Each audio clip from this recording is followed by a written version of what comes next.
On s'intéresse cette fois au jeune guinéo-américain désigné comme l'une des personnalités les plus influentes et puissantes de Bronx. À New York, son nom, Abdourahmane Diallo, économiste et stratège géopolitique de formation. Il travaille actuellement comme concepteur de scénarios géopolitiques et macroéconomiques pour l'une des banques d'investissement les plus prestigieuses de Wall Street. Abdourahmane qui s'est aussi présenté à des élections locales en 2021 dans le Bronx est par ailleurs le fondateur et président d'une organisation fêtière qui réunit les étudiants et diplômés guinéen aux États-Unis. Nous lui donnons la parole ce matin depuis donc New York. Il est en direct. Bonjour et bienvenue, Abdourahmane. Abdourahmane, vous êtes là? Nous allons donc essayer d'entrer de nouveau en contact avec Abdourahmane Diallo. Yaya, vous vous êtes entretenu avec lui et il a été désigné comme, je le disais, l'une des personnalités les plus influentes et puissantes de Bronx. Oui, évidemment. C'est un jeune Guinéen américain qui fait l'objet d'une distinction aux États-Unis dans l'arrondissement du Bronx. Il a été en tout cas classé avec d'autres personnalités de cet arrondissement comme les personnalités les plus influentes et les plus puissantes de cet arrondissement. On va en parler tout à l'heure. Abdourahmane est en direct. Bonjour et bienvenue, Monsieur Diallo.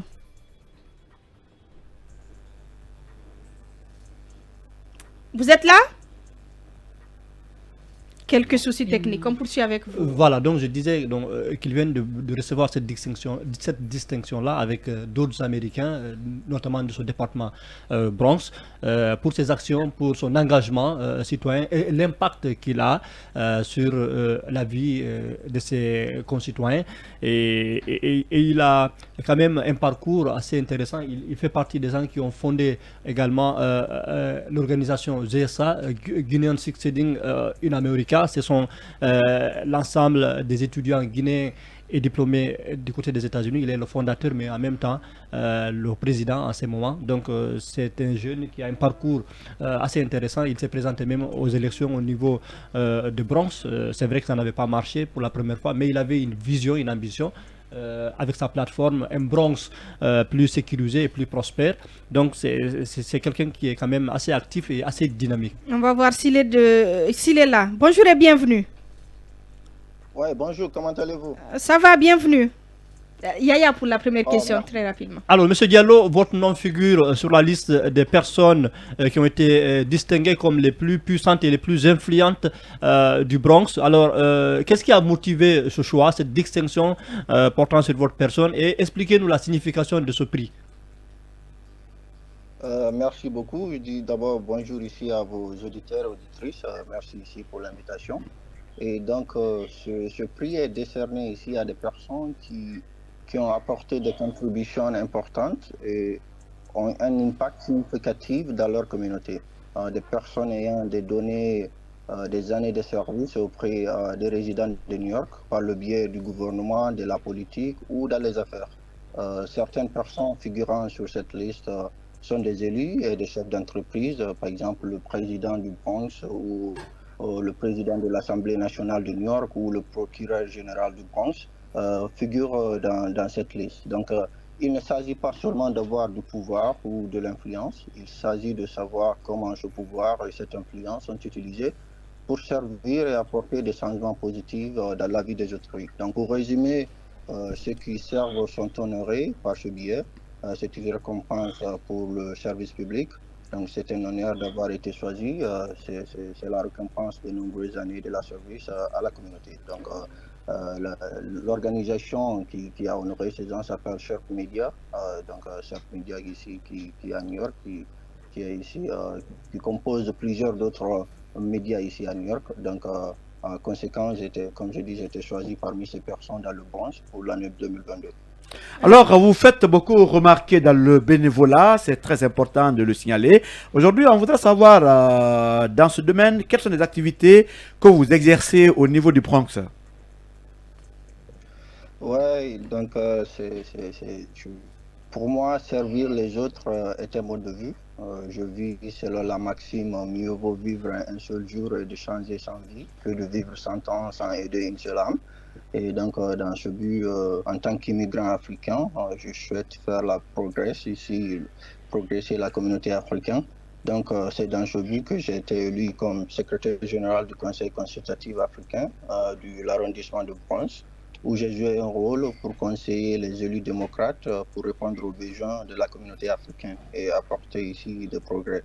Donc, c'est dans ce même but que j'ai été nommé ici au Conseil communautaire du Bronx, c'est dans ce même aussi élan que j'ai été élu ici pour la première fois en tant que membre du Parti démocratique du Bronx dans le district 79, que j'ai plus de 1200 résidents, où continuer les efforts ici, des engagements vers la communauté. Par exemple, pendant la pandémie de COVID-19, nous avons mobilisé des ressources au sein de la GSC et coordonné ici des séances de tutorat en ligne pour les élèves, aidant des centaines de personnes à déposer des demandes de chômage tout en passant des heures sur le terrain à distribuer ici des nourritures, des équipements pour des milliers de familles dans cette communauté de Bronx, mais pas seulement le Bronx, mais dans toute l'Union. Donc, comme je dis, servir les autres, c'est un mode de vie, un mode de vie qui me satisfait. D'accord, allez-y, Diaré. JSC, c'est l'association que vous dirigez.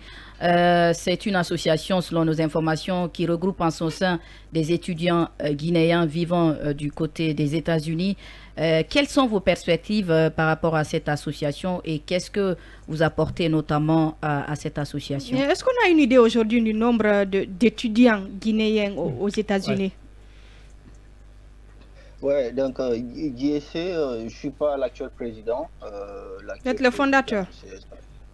Oui, je suis le fondateur. L'actuel président est là, il s'appelle Omar Coulibaly. Mais donc JSC, ça signifie Guinean Succeeding in America. Donc c'est une association ici composée des étudiants et des professionnels guinéens qui vivent aussi aux États-Unis. Donc actuellement, nous avons plus de 10 000 membres au sein de JSC qui travaillent dans les plus grandes institutions ici aux États-Unis et aussi qui fréquentent les plus grandes institutions universitaires comme la Harvard, la Columbia et d'autres. Donc un peu sur JSC, et la JSC ici aide des centaines d'étudiants, des jeunes professionnels à obtenir des stages pendant leur circuit scolaire, mais aussi des emplois en temps plein grâce à des ateliers de mentorat et de perfectionnement professionnel que nous organisons au sein de nos chapitres. Donc, je peux vous dire que JSC, c'est la meilleure association guinéenne aux États-Unis en termes d'impact et aussi de professionnalisme. Donc, c'est à peu près le bref du résumé sur quoi le JSC. Alors, M. Diallo, votre parcours inspire. On se rend compte aussi que vous faites beaucoup d'actions dans l'éducation à travers le Forum pour l'éducation mondiale.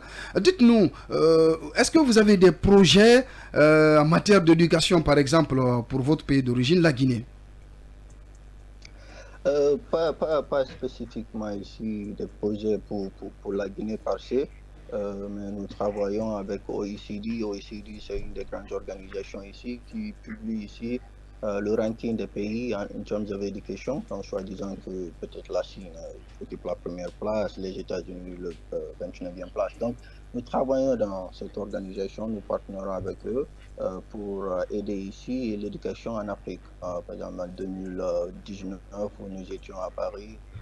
Est-ce que vous envisagez de vous investir dans l'éducation en Guinée dans le futur, peut-être? Oui, même dans le passé, on a travaillé avec le ministère de l'Éducation en Guinée, à l'occurrence Hiro, M. Hiro, quand il était ministre. Nous travaillions ensemble avec lui, avec son département. Nous avons fait quelques projets et oui, nous continuons par le biais de JSC, nous continuons et nous allons continuer ici à avoir des projets pour la Guinée. D'accord. Alors, au plan personnel, c'est vrai que vous avez connu des difficultés, mais aujourd'hui, vous travaillez, on le disait, comme concepteur de scénarios géopolitiques et macroéconomiques pour l'une des banques d'investissement les plus prestigieuses de Wall Street. Quel conseil vous donneriez à tous ces jeunes Africains ambitieux et entrepreneurs qui sont animés d'un désir réel de réussite? Oui, je dirais... vous savez, je suis en faveur servant de la méritocratie, donc je les conseillerais de travailler dur, de se former et puis de trouver ici des compétences professionnelles. Et comme je dis, la méritocratie, c'est le louvoir de la vie. Donc mon conseil serait de dire que de travailler beaucoup, de se former, parce qu'avec la formation, on peut tout faire, avec l'éducation, on peut tout faire. Mais aussi, après l'école, il faut aussi trouver ici des expériences où vous pouvez forger ici vos skills. Donc, il faut, dans l'ensemble, qu'on crée ici l'environnement où ces jeunes peuvent se former, l'environnement où ces jeunes peuvent trouver de l'expérience et forger leur expérience professionnelle. Donc, c'est dans l'ensemble en tant que société africaine et guinéenne. D'accord, allez-y. Aya. Oui, Monsieur Diallo, il faut aussi dire qu'en 2021, vous êtes porté candidat pour le 16e district du conseil municipal de New York. Dans votre plateforme, vous aviez préconisé un Bronx plus prospère et plus sécurisé. Parlez-nous de cette expérience. Dernière question, vous avez également fait La Source, l'université La Source. Peut-être vous êtes écouté là-bas par des jeunes étudiants guinéens. Est-ce que vous avez un message à leur adresser? Ouais, donc oui, en 2021, j'étais candidat ici pour la district 16 du conseil municipal ici du New York. Ça veut dire, vous savez, New York ici, New York City est divisé en 51 districts. Donc chaque district va élire ici un législateur. Donc ces 51 législateurs qui représentent l'Assemblée nationale de New York City. Donc c'était candidat pour représenter ici le district 16. Donc cette candidature, pour se présenter pour ce district était motivé par un désir de trouver des solutions aux défis auxquels la communauté était confrontée. Notre campagne préconisait, comme vous l'avez vu, sur un Bronx plus sécurisé, plus prospère. En tant qu'immigrant africain, je souhaitais faire progresser la communauté africaine. Oui, dans ce biais, notre élection a donné le temps et a ouvert la voie aux générations futures des jeunes Africains à s'intégrer dans la vie politique. Nous avons pu motiver des centaines de jeunes ici à s'intégrer non seulement dans la vie politique, mais aussi à essayer de travailler ici dans le gouvernement ou dans les départements ici qui fournissent les services ici dans cette communauté de New York. Donc ça a été un succès, c'est une grande expérience pour nous et pour tous les jeunes Africains ici à New York. Votre message aux étudiants de la Source, l'université La Source. Hein. Ouais. Donc, d'abord, je dis bonjour à tous les étudiants. Je n'ai pas été diplômé à La Source, mais j'ai fait 2 ans de droit. Après le bac, j'ai fait le droit à La Source pendant 2 ans. En ma 3e année, j'ai continué mes études par là. Donc, c'était une belle expérience. J'ai fait La Source à la minière d'Ixine. Et donc, je dis bonjour à tous vos auditeurs de La Source, à tous les étudiants qui nous suivent en ce moment. Et de Dara Labé aussi. Et de Dara Labé, je dis donc bonjour ici à Labé, la préfecture de Labé, à Dara Labé, tous les ressortissants de Dara Labé, et du Gaïa, du Kéfou Bondon. Donc, je dis bonjour à tout le monde. Un grand merci donc. Bonjour à Dixine de la commune où je suis né et grandi, Dixine Bora. D'accord. Tous les bonjours sont passés. Un grand merci à vous, Abdraman Diallo. Je rappelle donc que vous êtes guinéo-américain. Vous avez été désigné comme l'une des personnalités les plus influentes de Bronx. Lincoln, on a des profils comme ça, des Guinéens qui sont à l'étranger, qui ont des diplômes, qui veulent parfois rentrer, mais qui n'ont même pas la possibilité d'avoir le passeport. C'est le minimum. Les Guinéens ont du talent. Les Guinéens servent un peu partout dans le monde. Mais très malheureusement, la Guinée est aussi le cimetière des talents. Tous ceux qui méritent là n'ont pas leur place ici. Ici, les démagogues sont les plus recherchés et sont encore présents. Et d'ailleurs, le haut sommet de l'État est confisqué par les médiocres qui se battent tous les jours pour mettre en bas les méritants. Le jour où les méritants arriveront au haut sommet de la Guinée, en une baguette magique, ce pays va changer. Vivement le changement dans ce pays. On espère que le problème lié quand même à l'obtention des documents sera très vite réglé. Grand merci à tous, à l'équipe technique Tcherno Hassan Diaoune, Mamadou Silla et Ibrahim Silla. Grand merci également à Salimatou Diallo qui était également du côté de la technique. Merci à l'ensemble des chroniqueurs. Nous vous retrouvons demain dans le supplément.